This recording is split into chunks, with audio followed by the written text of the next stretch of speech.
Welcome to the Judgment-Free Zone. You've downloaded the Alcohol-Free Marriage and More podcast with Matt and Amy, recorded live from the cornfields of Central Illinois. Welcome to episode number 74 for January 15th, 2024.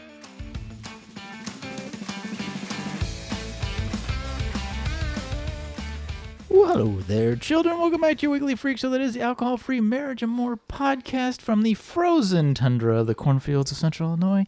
I am Matt Long, the always lovely Coach Amy. How are you besides freezing? It's kind of cold. Kind of. Kind of cold. You know what? And after this, I think we might go outside and do what us Midwesterners love to do when it gets below zero. Is? Get boiling hot water and throw it up in the air outside and watch it freeze. Yeah, it's all exciting. Oh, we should do that. And you do it once, like, okay, that's enough of that. We're going to record it, though, in slow-mo. Oh, so it's slow steam. Sure, okay, let's do that. It is fun. It'll be great for a reel or a TikTok or one of those. If we do it immediately following this, we can always drop it in the video for those on the YouTubes. Maybe they get a little surprise. On the tubes of YouTube. There you go. You know, watching the YouTube video brings you a little extra something every week on the podcast. And if you like a little extra something on the podcast, be sure to like, subscribe, forward it to a friend, share with a friend, share with an enemy. Either way, we're good. An enemy. I don't like you. Listen to this. Yes, here. Coach Amy, how's your alcohol-free spirit program going right now? Oh, my goodness. We are starting tomorrow. The 6-week program, the way it works is you have that first week is the pause where we're just working on mindset. Tomorrow is the day that we start the 30-day Actually start. Yeah, like the free, like we're going to take a break. And it can be scary and overwhelming. And I just try to just let everybody know it's about learning. And yeah, it isn't easy, but choose your hard. Right now, this is going to be hard. But guess what? Living the way we have been has also been hard. You know, I found something. I wanted to read it. Okay. It says, my first night clean, I wasn't. I threw up in the street and stumbled in late. An old man, sober 30 years, said, give it 6 months. If you don't like it, you can have all of your pain and misery back. True. I'm like, that's really good. It's like, you know what? True. You can always go back to what, you know, there's no reason you can't go back. So you know what? That is so good. I love that. There's no reason why you can't go back. And I think here's all your pain and misery. You know what? Have it all back. I want you to share that with me, so I can share that with my group, because I think that's really important that you guys take a break now. And if you decide to go back, you can always go back to all of it. Yeah. Oh, you know what? I want to feel like crap again, so I'm going to go back. That's what I'm doing. That's exactly what. Now I've lost my notes. Well, and I think the big thing is for many of us, especially in that gray area drinker realm of alcohol use disorder, is that we question, okay, is it that bad? Is it that bad? But then when you just start to have those questions and then you start going over and over in your mind, it's all that mind space. And really for me, one of the big keys and the keys of freedom in this is that all of that mental chatter is gone. Yes, that conversation's over. You'll be surprised at how much brain space you free up. Yeah, and that I think for me is really probably I don't know. It's so welcome, and when it finally all turns off, because it does take time. Yep. But once it does, then you're just like, I need it. What can I do? I've got a lot of space here in my head. But anyways, got a lot of space in my brain hole. Yeah. So, yeah. All right. Well, then, if you have more space in your brain hole and you want to put more things into it, you always go to jointheirside.com and download our Beyond Spirits, the 7 tips for starting your AF journey. Yeah. You know, nobody says you have to start on January 1st. No one says you have to start. And guess what? Or the first of any month, for that matter. If you just want to download it, read up on it, be sober curious, I think that's also a huge key. It's just use January as just a month to learn more about what you're consuming, what you're putting in your body. You know what? Every year that people decide to quit, it just gets the environment to quit is so much more accepting and evolved, because we've only quit 3 and 4 years ago, and even that far back, the options that you have today for NA drinks and beers and spirits and all that. Like we want to run over to Indiana. We want to go to Generation NA, which is like an NA bottle shop. They have beer on tap. We're going to interview Rob. We want to interview Rob, but he has NA, the Tanqueray Zero. Yeah. There's like Captain Morgan's Zero, right? I just found Sierra Nevada. I'm not Captain. Those memories I can't like completely. You don't need to relive those in an NA version. No. But then we found some. We'll review here in a podcast in the future. Sierra Nevada has a Zero NA. I know that is really good. Really good. That was solid. So, but speaking of drinks of the week, Amy, and new drinks that we found, Trejo's Tequila. I found. I don't remember. He was like Machete. If you watch Spy Kids, he's Machete. I think he's in the movie Machete. He's been sober for like 30 years or something. I forget how long. Forever. Yeah, but he made a tequila, and it's very similar-esque to some of the other NA tequilas, but I would say this is probably my favorite NA tequila. Is it really? I think so. I do think so. So I made a Trejo's tequila Moscow Mule, just because it's easy, not a lot of sugar, just a little Trejo's, a little lime, and a little ginger beer, and you're off to the races. Yeah, really good. Yeah, very good, very easy. I recommend, depending on the size of your glass, 2 shots of it. And I just realized when I was looking up the screenshot for the podcast, they have a gin too, which I don't know. I've heard the Tanqueray Zero is very good. So yeah, I don't know. I have to drive to Indiana, and they have to get it shipped in from Canada. So it's a long haul to get that. Yeah, you might want to call ahead before Yes, I told Rob I will call before I head over there because it's a 2-hour drive. I don't want to get there. Well, what I think would be fun is maybe we should do an overnight.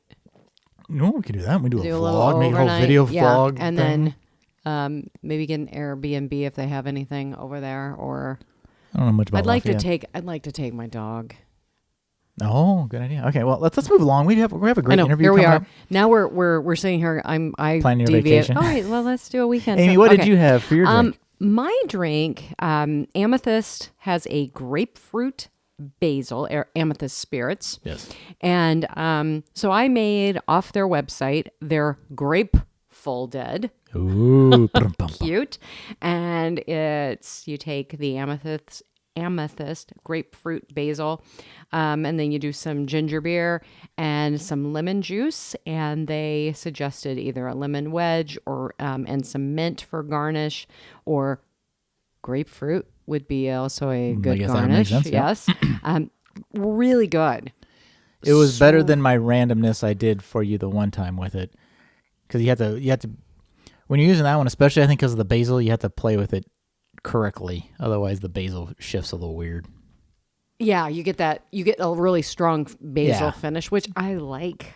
But basil. I think when you made this mix, I think it just really. I think the ginger beer with the lemon mixed with the basil in the grapefruit. Yeah, real good balance. Real good balance. Good balance. Well, and the other thing you can do is I have my blood orange tangerine spindrift here, which I love. You can also, it really tasted really good. It's good. You're going to notice a little more of the basil. Doing a shot. Yeah. In there, you'll have more basil. But if you are really lazy like I am, it's like, yeah, just do a shot here, do this. Amy likes drinks that you just go pour together. And there you done. Go. And really, again, I love grapefruit. I love basil. I would have never put those two flavors together. Really good. So thank you, Amethyst Spirits. And I was just on their website for the first time, and shame on me in a while, and they have a lot of new stuff. They have a shaker and a molar, and they have like a little flight thing. Yeah, they have all kinds of new stuff. A hat, all kinds of stuff. Ooh, a hat. I know, very exciting.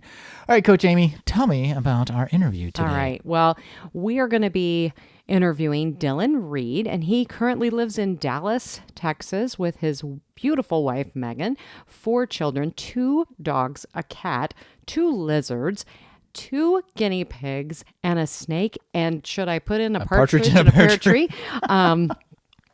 He does not have the latter there. He has spent nearly 2 decades drinking and was able to accomplish professionally and out in the community, just with everybody, a lot, just like, as he says, functional alcoholics do, until the day that he couldn't anymore. In the years since getting sober, he has learned that he could accomplish and get so much more done being sober. So he is now a recovery coach, and he is helping struggling dads to get sober so that they can avoid making some of the same mistakes that he did. And you can find him at I am not your sponsor.com, which I wanted to read that through, but it's really cool. And I can't wait for you to hear this interview. Here we go. Well, here we are. Welcome, Dillon, to the podcast. This is one of those where I'm like, I feel like I'm kind of communicating with like a little Instagram star. I started following you, I don't know when, and I'm like, oh my gosh. One day, probably before, somewhere a few weeks before Christmas, I'm like, I need to just reach out. What the heck? And you were like, yeah, I'd love to. And so it's all come together. So thank you for being on the podcast today. And before we get started, I just want you to tell us just a little bit about you before we jump into your story, where you're coming from today, and a little bit about your family. Just to let you go. Absolutely. Yeah. Thanks for the opportunity. I've never had anybody refer to me as a star before. I appreciate it. My name's Dillon Reed. I'm 36 years old. I'm married. Got 4 kids, 2 guinea pigs, 2 dogs, a cat, a snake, 2 lizards. That's our whole family. My wife's a veterinarian. So okay, Awesome. that tracks. I wanted to, everybody knows why we have so many pets now. I don't not like them, but she definitely brings them home from work sometimes. So that's just the way that it goes. I am a human communications major. I thought I was going to become a lawyer someday. I decided that with the incidence of drinking in that field at that time, it was not a good pursuit. So I went into marketing.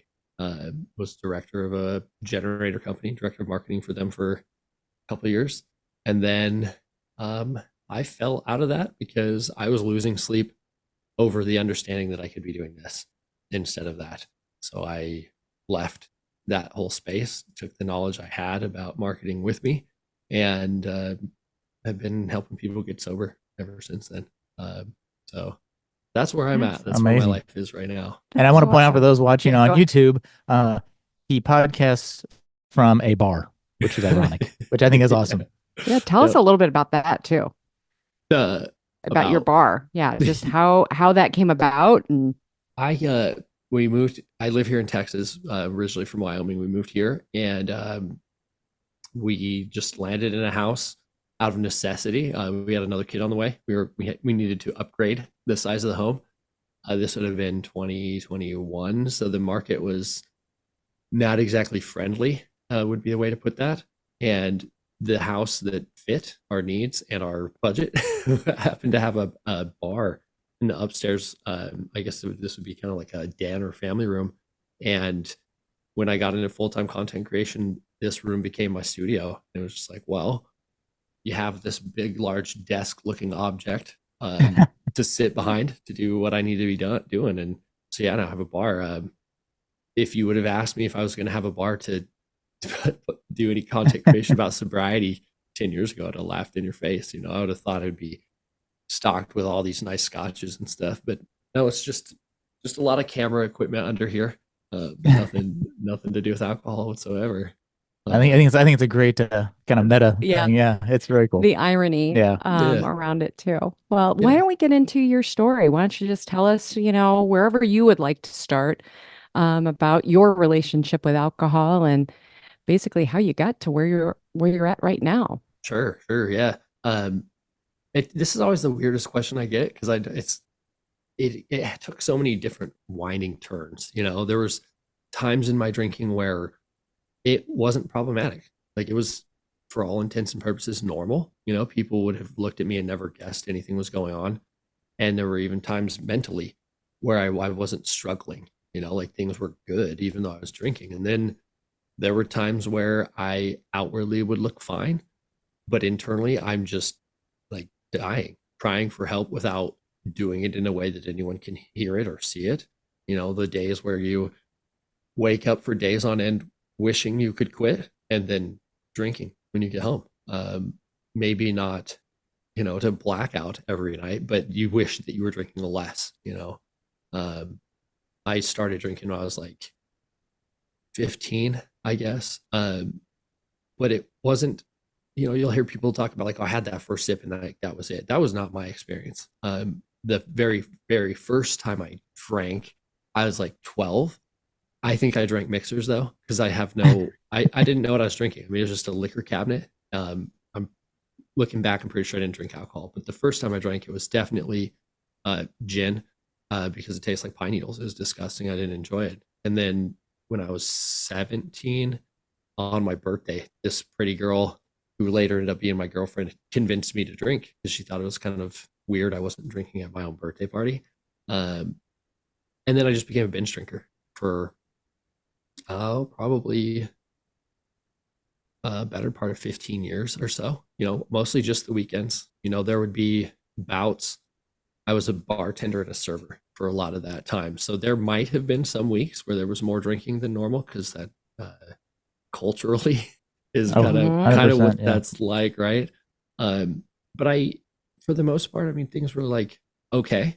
And then my first son was born, and that's really when that, and at the same time my dad had like a brain tumor, so that it was just a lot of stuff. There's a lot of stuff going on in my life, and I learned that alcohol could solve problems. Subconsciously learned that. That was when it finally clicked, and that was kind of the end of normal drinking, I guess. At that point, it escalated.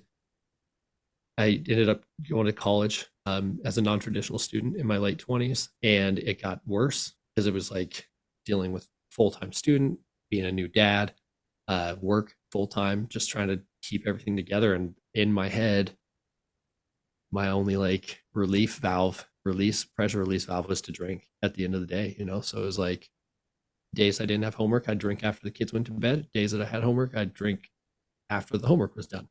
And then where it really took a turn for the worst, my wife took a job down here in Dallas, Texas, and moved away. I'm originally from Wyoming, and her and the kids, she was breastfeeding at the time, so it made like, this was not a move to get away from the drunk. This was this makes the most sense for the family move. And the goal was I would finish school, we'd sell the house, and then I'd come join them. But that's not the turn that life took, because we talk about moderation. Most of us attempt moderation before we can get sober, and I spent probably 3 years moderating, using my children as the means to moderate, because I wouldn't drink if they were around. And then when my wife and my kids moved away, then I had to come up with these new arbitrary rules of when I would and wouldn't drink. And without a human that I truly cared about, apparently I didn't care enough about me at the time, the arbitrary rules became more and more arbitrary, where it was like, never before I talked to them, because I'd Zoom with them and that kind of stuff. And then it was never till happy hour. And then I saw an episode of Law and Order where these guys were drinking at noon on the TV show. So I was like, well, I could drink at noon. And then in the end, it was 8 a.m. Like that's no victory by any stretch of the definition, but that was the line I had. And I remember plenty of mornings, waking up, having a bottle, looking at it, looking at the clock, and just waiting until it said 8 o'clock. And then, I mean, I say victory only because I never crossed that boundary. But I mean, what is that really when the line in the sand originally was happy hour, And that, so yeah, I mean, that's where my drinking took me. Eventually, do you want me to talk about how I started getting sober yet? Or yeah, that sounds good. Totally. So I had a lot of relapses. I became a chronic relapser. I did not have, during the time, I didn't have the context to understand that that's what I was doing. I was just trying to quit here and there, but I was trying to quit for probably the better part of a decade. And towards the end, so probably 2018, towards the end of 2018 was when I started making some like serious attempts at a week or a month. Tried like, I did some like, interestingly, it's January. I did some dry January stuff in my 20s. because it was cool to do or whatever, or sober October or whatever it might be. Partially because I have a lot of alcoholism in my family, so I did it to like prove to me that I was okay. Right. But then, you know, when it came to time to like actually really try to quit, a month was exhausting and super, super difficult for me to manage. Um, so I would do a month, get miserable, think I'm in control or whatever. I told myself to drink again. And then 2019 would have been when my drinking got the absolute worst. I was just a full-time student, not full-time employee anywhere. All I did was drink and go to school. That's it. And I, at my lowest low, it was like I took myself to a completely another state, went to Colorado to a small town, went and locked myself in a hotel room for a week because I knew I didn't have any connections to get alcohol. And I knew myself well enough that I wasn't going to like walk a mile in the state I was in to go get alcohol. So I just went through withdrawals. I went through horrible withdrawal, did not understand it contextually as it was happening. In hindsight, I knew I was hallucinating because I heard people knocking on the walls and stuff during the day, and there's no one there in the hotel. You know, I'm like there by myself.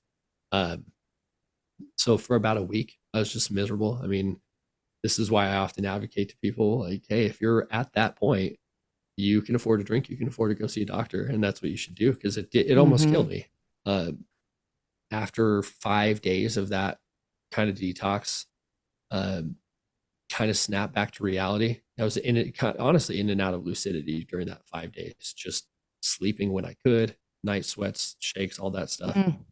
And I was yellow when it was all said and done. And gave it a week, which was foolish. If you are ever yellow, anybody listening, you should go to the hospital as soon as possible. I was embarrassed and I didn't want to. And I did end up going, and the notes that the physician wrote actually was like, this kid said he waited a week. I don't understand why he waited. Like that was in the notes that he put. But Jeez.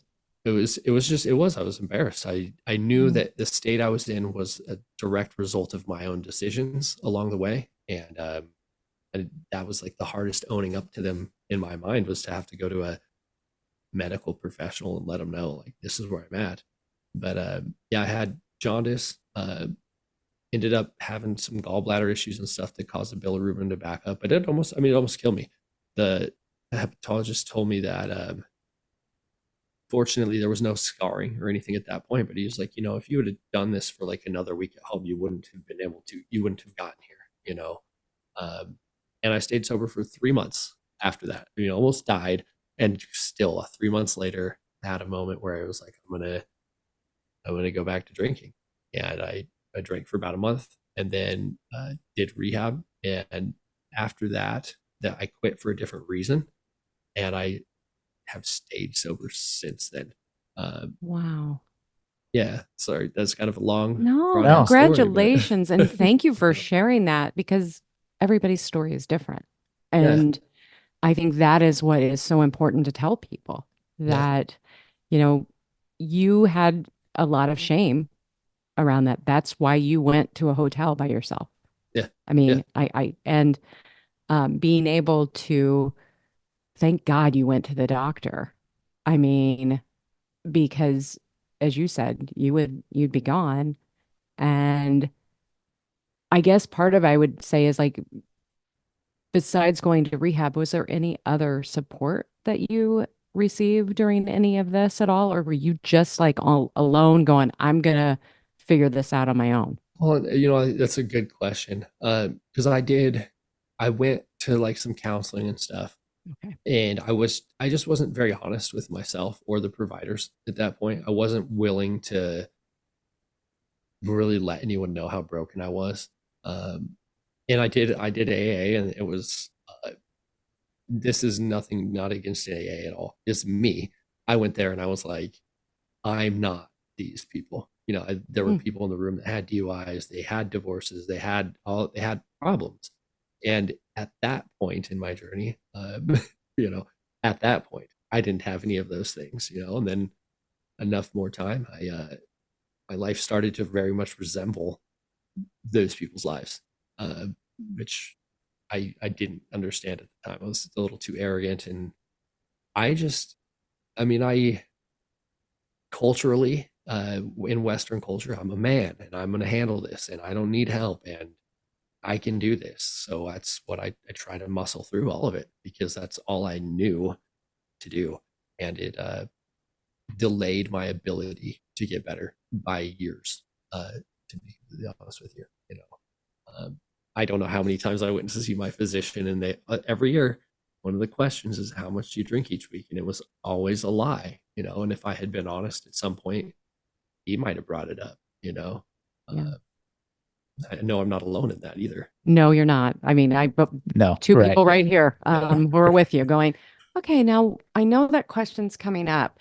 What will I say to not appear to Be drink this honest-ish, much? but Yeah, I'm not honest-ish. sober, but I'm not, I'm I'm not that guy. okay. No. Yes, exactly. Dylan, I literally got a piece of paper because your story hits on so many things that speak to the power of alcohol in our minds.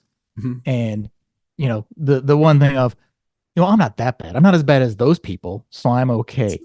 The Yeah. the I quit for 3 months, almost died, basically, right? I mean, close. I mean, you weren't doing great. Oh, I'll go ahead and drink again, right? Because also it sounds like it's still a good idea after all that, right? The slippery slope of 5 p.m. becomes 3 p.m., becomes noon, becomes 8 a.m. And you Yeah. justified, and it's not like people think, oh, well, you picked up a drink and you start drinking 8 a.m. No, it's a slippery slope of 1 hour at a time and a half hour at a time. Yeah. And that shame, spiral of, the people who in the world who suffer from this and don't want to say anything because they feel like I'm the only one who's suffering like this. And I'm not going to be honest with my doctor, and I'm not going to, get blood work to find out what really is wrong, because then I might have to face reality. And even if I do, I may Exactly. still drink. And, all those things just really, I'm curious.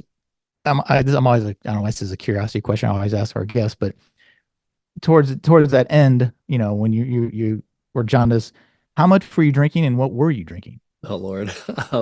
I drank, it was almost 750 milliliters, so a fifth, depending on where you're at in the Right. world, but a fifth of black velvet because it was cheap and I started as a Crown guy through and through, Right. and then financially it wasn't sustainable. It was just like, I was also a dual habit. I smoked cigarettes too, chewed tobacco. So like everything on top of the drinking, it just was not, I couldn't afford it. Right. So then I went to the Rock Gut whiskey, and it's so weird because I grew up in bars, in restaurants, like I said, and so it was like the drinker that came in and ordered black velvet was like this type of person, like not, and I'm sorry to anybody listening to this that currently is in that bucket. I'm not trying to be judgmental. I lived it myself, Same. but it was like I became the person that I knew existed for all those years and Yep. didn't even know or notice the metamorphosis. Yep. The only thing that would change how much I drank was if they didn't have a fifth and they only had a liter. Sometimes I'd end up drinking a liter. I hated when that happened because I would drink it all, and I just knew myself, and I'd feel worse. I'd be sicker than normal. Because let's be honest, when you're drinking as much as I was, you don't ever feel good. Like there's no Right. time when your body's like happy with you. So it'd be worse, or if I still would go out. I mostly was a solo at my house by myself drinker, but sometimes I would go out. So if I went out, I'd end up drinking more than normal because I'd, party at home, not party, but drink at home Right, by right, myself right. before I went out. But yeah, I mean, it was pretty much a fifth a day habit for probably pretty close to 2 years before it was all said and done. So were people surprised then when you did quit? Like, since you did a lot of your drinking at home, or like, well, you don't seem like you had a problem. Were you pretty good at hiding it to the point that people were kind of surprised that you needed, quote unquote, needed to quit? Yeah, I mean, like, I kept it hidden from my parents until like the very end. When I did go to rehab, I called my dad. He was the one that gave me a ride, and he was like, "I'm not giving you a ride to a liquor store." I was like, "That's not what I want, actually," But I kept it hidden from them until probably the last couple of months, and I did that by either A, drinking before I went to their house, or B, only going to their house when there was like drinking events going on. because I got to the point where I couldn't hold food without having a drink or two, Right. Mm-hmm. and then like my brother knew what was going on, but he and I my parents split when we were really young, and we basically raised ourselves. All right. Sorry, we had a little technical difficulty there, but so picking back up, I'm just curious too. So you kind of talked about your family, knowing. What about since this is the alcohol-free marriage and more podcast, what was the impact to your marriage? I mean, you're living in different places, but you're drinking a lot. Does she know you're drinking? What happened with that whole dynamic? That is a story.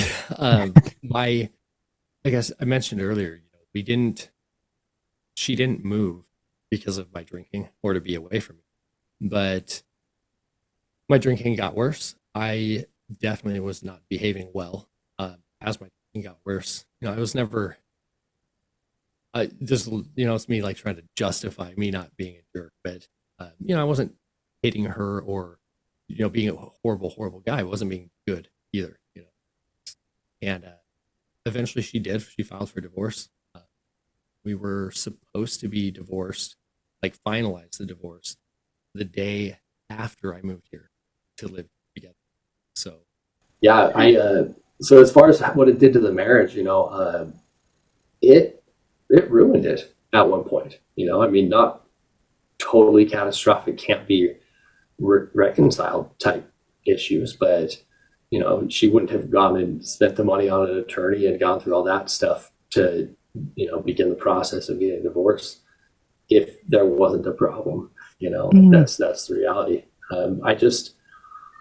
It's so hard to be close to people when you are having an affair with alcohol, and that's just the best way for me to describe what that was like. I put spending time with alcohol higher on my priorities list than spending time with my wife, and that is a taxing situation to be in any relationship. Yeah, that's what alcohol did. Yeah. I couldn't be there. Right. Were you drinking buddies early on, like when you sort of didn't drink like you did before you quit?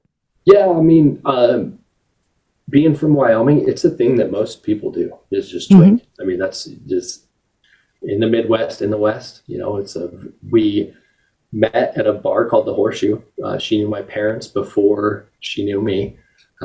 My dad and grandfather owned a ranch like outside of town, and that bar was the closest bar like between town and where the ranch was. So they met her because she was a large animal vet. And one day she stole my dad's phone and texted me from it, but was pretending to be my dad to try to get me to go to the Horseshoe. But I was like, this is not my dad. Like, my dad doesn't text like this.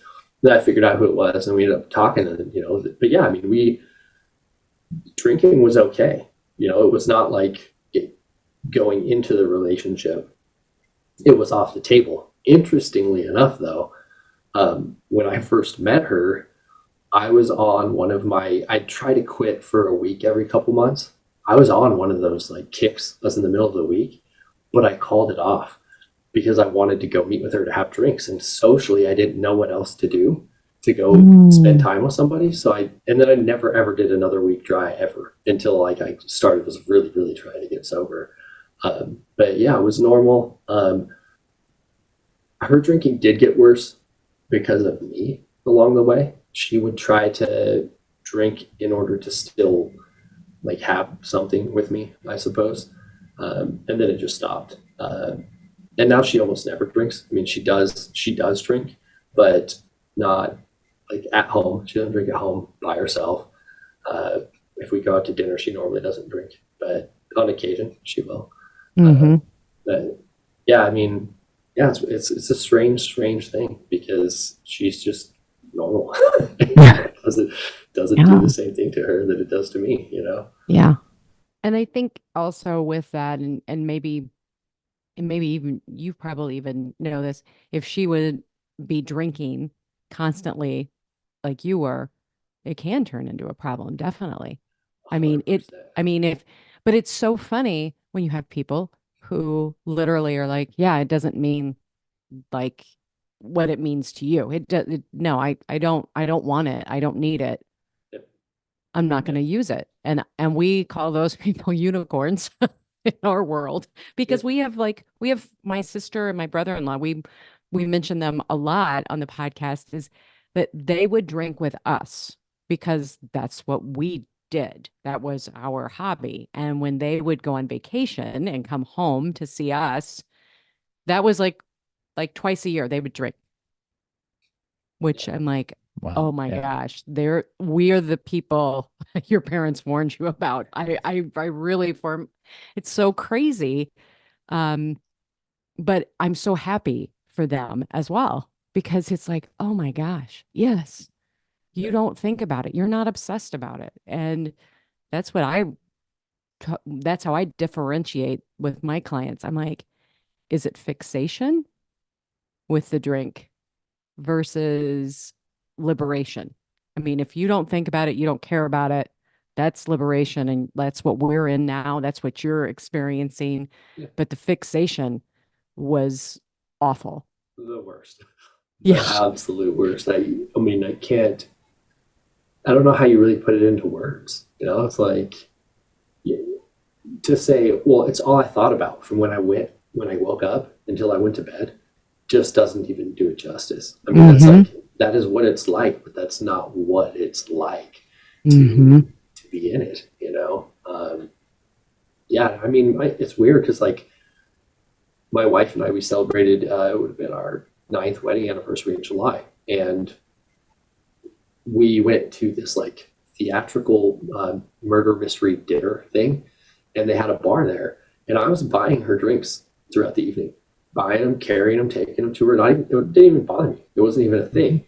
And I never thought that would be a moment that I could have in my life where I wasn't double fisting, like drinking one while I'm waiting for her drink to be made to go back, and just that lifestyle to being like, oh, here's your thing, But then to watch her at the same time, it's like she has two drinks and she's done, and observe it through not bleary eyes is just such a strange experience at this point.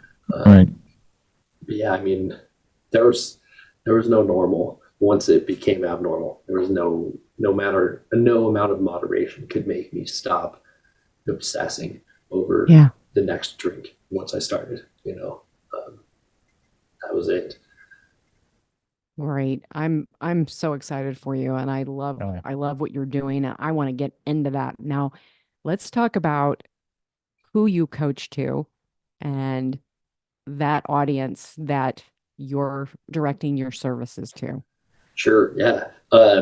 It's like it's pretty much exclusively. I had some clients outside of my niche here or there, but at the end of the day, I feel like men, not to be sexist or gendered here, but we're very undersurfaced in this space. There's the cultural phenomenon of men fix things on their own. That's part of the problem. That we don't admit that we have problems is another part of the problem. You're expected to hold your liquor as a man. It's like a rite of passage somehow. In my drinking, I was high functioning until the very end. I sat as the president on boards for multiple organizations, and it's like, as the president of the Shrine Club, which is a Shrine Children's Hospitals, we drank at board meetings. Like, that was part of the gig, it's just everywhere. And men, we don't rally around each other in the way that we should when it comes to things like this. So I fell into this by making some content that resonated with people. And the next thing I knew, I was kind of taking this marketing brain that I had and looking at the space and realizing Sobergram or Sober Talk or wherever you find yourself is just rife with women, and there's so few men. And that's not because there's more women that are alcoholics, that's for sure. So it's just like, where is this voice of at least half of the drinkers out there? Why don't they exist? And I realized I could be the voice for those people. I just don't want people to end up where I was. I don't want somebody had almost ended up divorced because of their drinking. I hadn't seen my kids in a year by the time I saw them again, through only my fault. I can't say no fault. It was my fault. I don't want anybody to have to deal with that. It made the drinking worse. I made the decision to drink. I always say, I chose to drive the car, but it put gas in the tank. I just don't want other dads to deal with that, and I don't want their kids to deal with it, and I don't want their wives to deal with it. And because I've been through it, it's easier for me to communicate with them on the level through experience. Like, this is what it was like. That's what you're going through. Let's figure out a way through it. That's it. What are some of the unique challenges that you've come across from the dad angle that you may not hear from a mom or a female, or just that whole like man machismo, like how do I be cool and still what kind of things do you hear from guys that are maybe more unique from a male perspective? Well, they won't journal, for one, and Hey, I'm right here. journaling's kind of central to a lot of this. I'm not a therapist, I'm not trained like that, but when it comes to I am trained, but I'm not trained as a therapist, right? When it comes to rewriting the thoughts that we have in our head, we need to get them on paper. So when guys won't journal, that's problematic. They're horrible about talking about emotions, which is part of the thing too. We're not going to go back and resolve all your past trauma to help you to get sober. But if you can't talk about where you're at, what you're experiencing, it becomes very difficult to diagnose and help you to solve your problems. That guys we're jerks. It's like, just to put it nicely. It's like, whereas on a not to be gendered, but like on a female influencer's content, you'll have like a lot of women reaching out like, I need help and stuff. You'll have guys that are reaching out like, oh, I'll have another drink to that. We're just kind of dumb oafs in a way. So I think that's probably the most unique part that I experience. And I want to just say about the breaking generational patterns. I think what you're doing right now is that's what you're doing. And I think, as someone who is, I think you said you were 36, hats off to you. I mean, to be able to come to a point and make these changes. I mean, clearly you had to make these changes. Your body was not going to let you continue, but being able to make this change for your kids is so huge. And I don't think people think about that. We didn't think about it. No. And to be able to really know what is happening, going, all right, I can really help you. We can stop what's going on in your life right now if you let go of this one thing, and so many things are going to improve. Yeah, that's it. I recently took a course that was about family dynamics in recovery, and that emotionally broke me a little bit through the process, because I then had to look at myself through a different lens that I had maybe not applied to previously. And like, my parents growing up were not alcoholics. My dad had some problematic moments through his life. When my parents got divorced, he didn't handle it very well and some stuff like that, but he bounced back. It was never, he was stuck. But we still had an alcoholic family because both of their parents were alcoholics. So they were taught generationally to have all these same markings, these hallmarks of having alcoholic parents, but my parents didn't do that. And then I taught that to my wife through our relationship, totally unknowing, but then the drinking also started to get worse. So it made it even more possible for my drinking to have got worse, because we verbally and non-verbally had indoctrinated our family dynamic to be that of an alcoholic family, even though it wasn't yet. And then when it was, everybody already followed all the rules, and I already filled the role. So there you were. Yeah. And that, honestly, that's, to me, that's what this is all about. You know, some people think I'm a prohibitionist because, like, even though my wife drinks here or there, like, I don't truly approve of it necessarily. I mean, it's a poison at its core. There's no Right. there's no beating around that bush anymore, right? But this is my thoughts. If you could drink, if everybody could drink, we didn't have these generational problems, go for it. I don't even care. That's your thing. But everybody ends up developing these alcoholic family traits from addiction. And that's where I think the problem lies, more so than in the substance itself, you know? So that is exactly what I'm trying to do, is like, I don't want your kids to grow up to become you in the end. Even if they don't become addicts, they still they have this vow of secrecy type behind closed doors lifestyle that's harmful emotionally and mentally for people. Yeah. And our society is pushing, which rightfully so, you know, mental health issues. We have a mental health crisis, Yeah. but there's like this silence, and not by all. Obviously, there are a lot of people who are starting to really, you know, what is it called? Matt, help me. Like the alarm. They're sounding the alarm. They wake up. They're waking people up, but we have so many mental health issues that are right because of alcohol. Yeah. It is, I mean, when you look at it as a substance and all just across what all harms, it is the drug that is the most harmful drug. And people just give it this pass because honestly, it's money. Yeah. I mean, that's, you know, greed is what's going to keep funding this. And it's really, I mean, for me, I mean, I don't care if other people drink. I mean, I do, but if you want to do that, fine. But it is a poison. Yeah. Yeah. And Exactly. it's a poison. You cannot color it or make it what it's not. It really truly is. It causes cancer.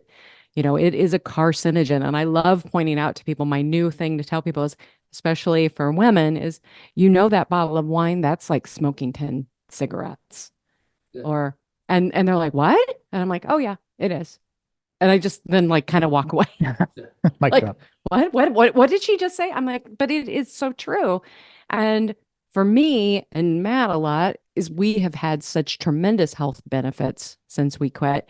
It's like, why would I ever put that in my body now? And people are like my at Christmas, just like you were saying, you'll go up at the bar and get somebody a glass of wine. My aunt asked me to fill her wine glass, and I did, and I have no problem. But the whole time in the back of my head, it's like, here's your glass of poison. There you go. Totally. And I mean, and I'm not going to preach to you. If you ever want some help, I'm here. But it is just maddening. And for me with our kids, because we have a 23-year-old and a almost 20-year-old, and it's like, it's poison. Just know, I know you're going to drink it. It's poison. It's horrible for your mental health. Oh, you have anxiety, don't you? Yes. It's going to be, helping. It's not helping. Yeah. No, not at all. Not at all. It's so crazy. It is. It is just so strange because it is, you know, you bring up the mental health thing, and it causes the mental health, and the mental health causes it. It's this huge chicken and the egg thing where it doesn't matter who started it. It's like this never-ending battle where if somebody's drinking, they'll be like, "Well, it's because I'm depressed." Like, not even you're depressed because you're drinking. I'm like, no, no, you know. And it's this, what is it, that Hatfield and McCoy's kind of thing, where it doesn't even matter in the end who started it, but they just keep the war on raging. And it's like, if you just both stop fighting, everything would get better. If you just relax for a little while, you know, give it 30, 60, 90 days, you'll be looking back going, why was I even doing that? But you have to cross that Rubicon to truly realize the benefits, to be able to break free of alcohol's spell. And that's the hard part, you know, like getting far enough away from it. I know we could keep going. Oh, yes. Matt, do you want to ask your My question? final question of the week. Okay, so when you're out and you're not drinking, as we don't, what is your, or at home, I guess, for that matter, what's your favorite go-to NA drink? Dude, water. I almost exclusively water. Really? I don't even drink coffee. It is water and a protein shake after my workout and before bed. That's it. I know I'm a bit of an aberration in that aspect, but I gave up. I gave up soda pop shortly after I got sober because I did do the sweets thing that so many of us do. Oh, yeah. Yeah. I noticed that was going on, and I wanted to get rid of that. And then I gave up cigarettes and chewing tobacco along the way. And then coffee was the last one. I don't even do the caffeine thing. That's totally like against the sober rules. But it's just water. I drink about a gallon a day.